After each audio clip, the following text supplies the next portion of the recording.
Reports are coming in that contact has been lost with Sj182 Sriwijaya airline shortly after takeoff from Jakarta. The Boeing 737-500 was 26 years old.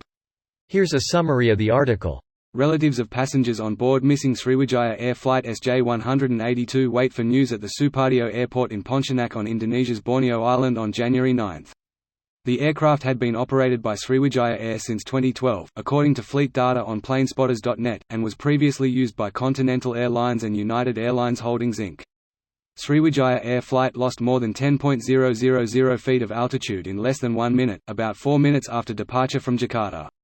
The President Director of Sriwijaya Air, Jefferson Irwin Jawina, said boarding for Sj182 was delayed for 30 minutes because of heavy rain. BASARNAS, which had one of the fastest-growing airline industries in the world prior to COVID-19, has a dire safety record when it comes to air accidents.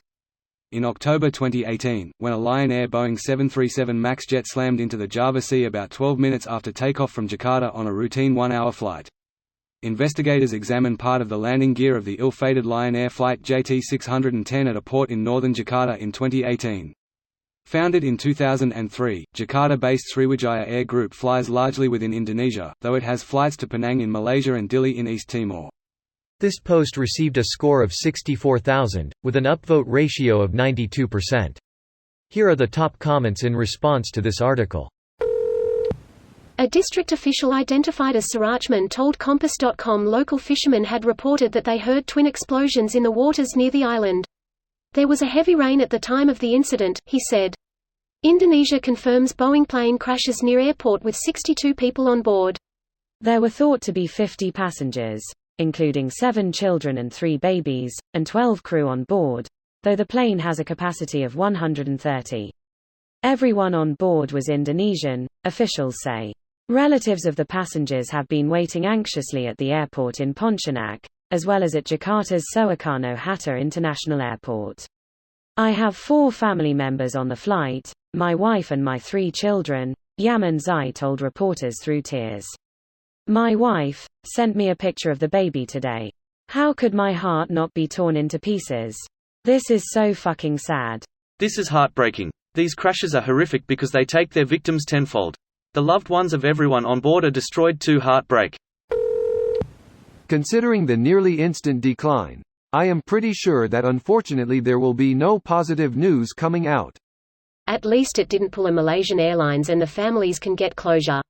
It's terrible that's the silver lining of this. I can't help but think it's like that intentional one where a co-pilot angled the plane down and locked himself in and disabled emergency requests to open the door.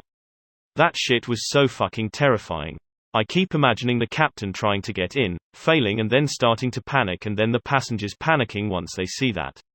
The Germanwings flight? I think about that a lot, and the crazy thing is it was only really put into perspective when I watched a Mayday episode on the crash, and hearing the voice recording. Being solidly aware for several minutes that you're absolutely not going to make it out and that these are your final minutes alive is beyond terrifying.